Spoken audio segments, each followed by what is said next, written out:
On est visible. Du secteur social, du secteur médico-social. Mais il y a aussi les camarades, je les ai vus, de l'éducation nationale.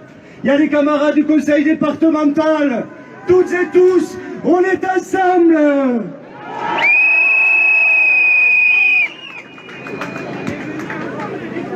Si je vois tant de monde aujourd'hui, ça veut dire que dans les boîtes, les salariés du secteur sont en grève.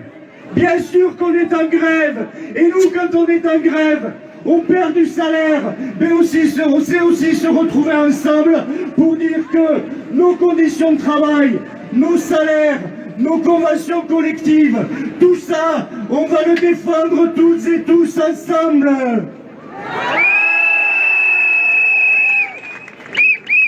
Alors, chers collègues, chers camarades, merci à toutes et tous d'abord. Merci à toutes et tous. Vous le savez, une délégation est reçue en ce moment, une délégation intersyndicale CGT Sud est reçue en ce moment au conseil départemental. Alors on l'a déjà fait, on est déjà venu ici dire que notre secteur était complètement dégradé, que effectivement notre secteur n'était plus attractif, que nous avions besoin de revalorisation de salaire, que nous avions besoin effectivement de conserver et d'améliorer les conventions collectives du secteur parce qu'il en dépend de nos conditions de travail et nos conditions d'accueil des usagers. Nous sommes donc déjà venus ici à l'ARS, nous avons été reçus, nous savons ce qu'ils nous disent. Ils nous disent on va faire remonter, bien sûr, on va en parler au ministère, bien sûr, nous vous entendons.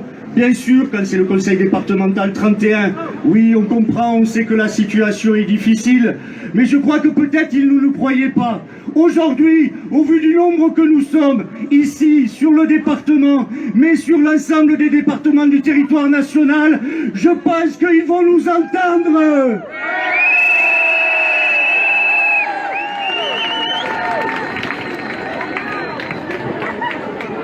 Sur la question des salaires, mes collègues, nous avons perdu depuis 25 ans près de 30% de pouvoir d'achat. Quand effectivement on a des revalorisations salariales, c'est à coût de 2 centimes du point. C'est lamentable, nous n'en pouvons plus. Nous ne pouvons plus travailler auprès des personnes en situation de handicap, en souffrance sociale, auprès des jeunes, des moins jeunes. Nous ne pouvons plus travailler dans ces conditions-là. La question des salaires, elle est cruciale. Elle est cruciale pour notre secteur, bien entendu, mais elle est aussi cruciale sur l'ensemble des secteurs, qu'ils soient publics et privés, sur le territoire national. Alors, dans beaucoup de secteurs, il y a des grèves, il y a des manifestations, il y a des rassemblements.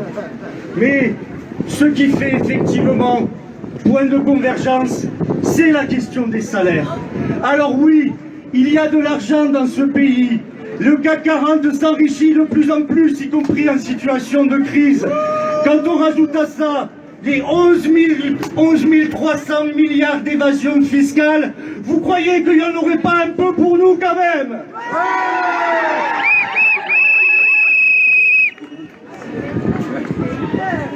Alors on est tous là, tous ensemble, sous la pluie, parce que nous, la pluie, elle ne nous fait pas peur, bien entendu. Et on restera là longtemps, tant qu'il le faut. Une petite chose aussi, je voudrais avoir une pensée quand même, chers collègues, pour nos camarades et nos collègues qui ont été suspendus avec cette question effectivement du pass sanitaire et de l'obligation vaccinale. On en pense ce qu'on peut. Je ne veux pas cliver effectivement les salariés, c'est ce qu'ils ont essayé de faire. Il n'est pas question d'être pour ou contre la vaccination, mais nous avons toujours besoin de tous nos collègues pour assurer la prise en charge de tous les jeunes et de tous les moins jeunes que nous accompagnons dans notre secteur.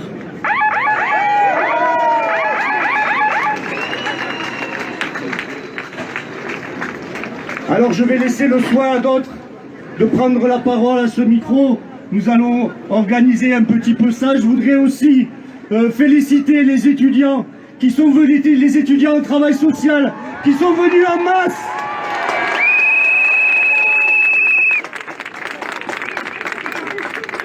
Parce que c'est eux l'avenir de notre métier. Et si vous commencez à vous battre maintenant, eh bien je suis sûr que quand vous travaillerez, vous serez effectivement des personnels performants et prêts à ne pas vous asseoir effectivement sur toutes les commandes des patrons. Bravo à vous.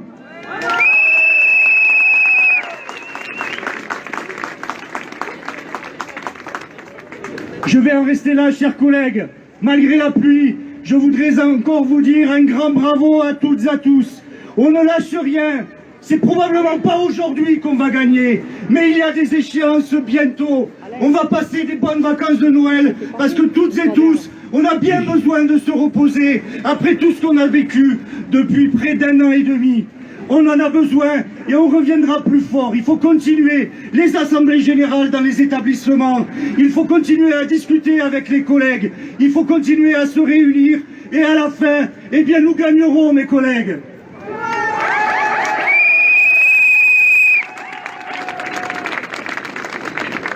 Merci à vous, je m'appelle Stéphane. Je suis délégué syndical CGT sur mon établissement. Merci Stéphane. Alors, il y a à peu près, cette date a été connue d'avance, et il y a à peu près 1 mois, 3 semaines, on a vu, on s'est dit, qu'est-ce qu'on peut faire? Est-ce qu'on va aller devant la préfecture? Est-ce qu'on va aller devant le parvis de la gare? Est-ce qu'on va aller devant l'ARS? Est-ce qu'on va aller devant le conseil départemental? On a décidé de venir là, et on a fait ça en lien avec les camarades de Sud, et on a monté cette action, chacun de leur côté, et on s'est dit on va faire une délégation. Et actuellement il y a 6 salariés qui sont des salariés, pas des gens qui sont font du syndicat toute leur journée, hein, qui viennent témoigner des conditions de travail dans ce secteur. Et il y a aussi, je leur donnerai la parole tout à l'heure, parce qu'on sait que les travailleurs sociaux c'est aujourd'hui, mais c'est aussi les cliniques, c'est aussi les EHPAD comme chaque fois, c'est l'hôpital, et c'est aussi les EHPAD. Et il y a des camarades actuellement, ils sont à 5e jour de grève par rapport à une direction qui leur a dit vous pouvez reprendre le travail, moi je négocie que quand on travaille. Elle n'a pas compris le sens. Alors, on pensait peut-être mettre, la dernière fois c'était bien, on était nombreux, on pensait mettre 300 personnes, mais ça on ne le sait pas à l'avance combien on va être. Et aujourd'hui, je voyais avec les rassemblements généraux, ils me disaient, et ils disaient ça il y a une demi-heure, alors que tout le monde arrive là-bas, parce que certains pensent que c'est notre entrée. Ils me disaient il y a 600 personnes. Ben, je crois qu'aujourd'hui, on est peut-être 1000 travailleurs sociaux devant le conseil départemental, c'est pas rien. Voilà. Et ça ne va pas changer les négociations, on est d'accord. Mais partout en France, parce que dans d'autres secteurs du Ségur, d'autres personnes ne l'avaient pas, ils l'ont gagné. Et ici, on va gagner le Ségur et toutes les augmentations de salaire, et pas seulement en enlevant les congés trimestriels ou autres. Hein, il ne s'agit pas de raboter la profession, parce qu'aujourd'hui, ces métiers qu'on faisait avec valeur, eh bien, ils dégoûtent les gens de faire ces métiers-là. Et ça, c'est admissible. Et on pense aujourd'hui aux étudiants de toute conscience. Et comme dit Stéphane, ben oui, c'est eux l'avenir. C'est eux qui vont garder nos personnes handicapées, c'est eux qui vont s'occuper aussi des personnes âgées, c'est important. Alors, quand on a déposé le mouvement, on se disait, si on est une centaine, on va peut-être pas privilégier une sous la pluie, une manifestation, ça serait pas terrible. Sauf que j'ai quand même déposé le parcours pour la manifestation, et j'ai la bonne nouvelle de vous dire que quand les camarades, ils vont revenir, ils vont prendre des tours de parole, et ici ils vont parler, on va à l'ARS. Alors, on ne demandera pas 2 tours de parole, sauf pour les filles de l'EHPAD qui vont être reçues et qu'on soutiendra, mais on va à l'ARS, ils vont tous nous voir aussi à l'ARS, parce qu'eux aussi sont impliqués là-dedans. Voilà, donc tout à l'heure, avec la Machucada de Sud, on remontera les allées tout tranquillement, et on montrera que travailleur social, c'est en colère.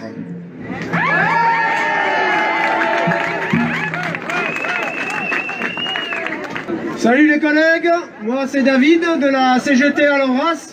Je suis éducateur spécialisé à l'ITEP Saint-François.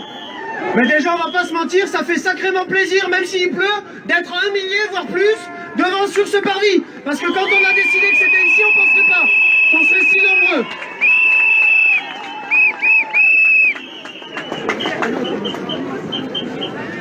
Jonathan, juste avant, il vient de le dire, il a prononcé le mot division.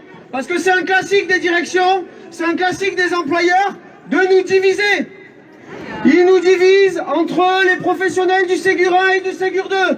Ils nous divisent dans les établissements médico-sociaux ou sociaux, parce que les uns ont des primes, les autres n'ont pas de primes, parce que quand on est dans le Tarn, on a 0 prime si on travaille dans la protection de l'enfance, et que si on est dans le 31, on a 500 €, mais que si on est dans le médico-social, c'est 1000. Et ça, même ce débat, il paraît tellement loin. Je veux aujourd'hui remercier Castex. Je vais répéter. Je veux aujourd'hui remercier le Premier ministre Castex. Pourquoi? Parce que, on va pas se mentir, on est quelques-uns, mais jamais aussi nombreux. Syndiqués, Sud, CGT, à s'être mobilisés depuis 1 an pour les oubliés du Ségur. Mais c'est grâce à Jean Castex qu'on est tous si nombreux aujourd'hui. Parce que vous avez tous pensé qu'au mois de novembre, vous alliez être payés du Ségur 2. Parce que grâce à Jean Castex, dont vous avez tous vu le discours, vous avez pensé qu'enfin, il parlait des élus, qu'enfin, il parlait des travailleuses et des travailleurs sociaux. Eh ben non, on s'est tous trompés. Il en a rien à foutre de nous. On est en année électorale. Il faut les faire chier, les camarades. Il faut les faire chier, les collègues. Alors il faut se retrouver. Pas demain. Il y a les conditions Covid, malheureusement. On les vit dans nos établissements. On voit comment ça nous pèse. Il y a une date qui est déjà dans le calendrier. C'est celle du 11 janvier. C'est juste après les vacances. Cette date-là, il faut qu'on se retrouve. Mais il faut qu'on soit encore plus nombreux. Et pour être encore plus nombreux, c'est pas faire des grands discours sous la pluie. Il faut parler aux collègues. Il faut organiser des assemblées générales à l'intérieur de chacun de nos établissements. Et on fait vivre la solidarité. Et on se dit, ah ben moi je sais pas expliquer qu'est-ce que c'est une convention collective. Parce que la vérité, moi quand j'étais étudiant par exemple, travail social, je salue la création du collectif qui vient d'être créé. Ben on ne sait pas ce que c'est une convention collective. Et je suis même sûr que des collègues ici, qui ont 20 ans de boîte, ils n'ont pas toujours fait attention. Non, 20 ans de boîte, c'est pas vrai, ils savent. Parce que, il faut le dire, aujourd'hui c'est historique. Je le dis pour les plus jeunes. Ça y est, je fais plus partie des plus jeunes, c'est un peu dur. Mais à part ça, je le dis pour les plus jeunes, ne soyez pas blasés. Ce qu'on vit aujourd'hui, ça s'est pas vu depuis 12 ans. 12 ans qu'on n'a pas rassemblé autant de monde. Parce que les travailleurs sociaux, on est invisibles. Donc pour être visible, on parle avec nos collègues et on doit être 2 fois plus le 11 janvier. Et puis on va attendre qu'il y ait des beaux jours parce qu'il va falloir qu'on se fasse une vraie assemblée générale régionale pour se parler, pour dire quelles sont nos revendications communes. Oui, moi je suis pas contre une convention collective unique et étendue, mais ça doit être au mieux disant social, avec un maximum de nos droits, les maximums des droits de la 66, comme les congéteries, les grilles de salariales de la 51 qui sont pas totalement pourries quand elles sont bien appliquées. Voilà, tout ça bien sûr qu'on peut le mettre en débat. Dernière chose, j'en oublie. Attendez, parce que j'ai quand même pris des notes. Pour les patrons, je pense que les autres syndicats auront fait la même chose. Nous, à la CGT, on a envoyé un courrier à l'ensemble des patrons du secteur pour demander le paiement du jour de grève. Ça, c'est un classique du mouvement ouvrier depuis 100 ans. On n'est pas en grève parce que ça nous fait plaisir, mais la vérité, moi, ça me fait vachement plaisir. Mais bon, on n'est pas en grève parce que ça nous fait plaisir, on est en grève parce qu'ils nous ont obligés pour défendre nos conventions collectives, pour défendre le minimum qu'on doit avoir, c'est-à-dire des augmentations de salaire pour tous, pas 183 € pour les uns et rien pour les autres. Voilà, je pense que je vais m'arrêter là.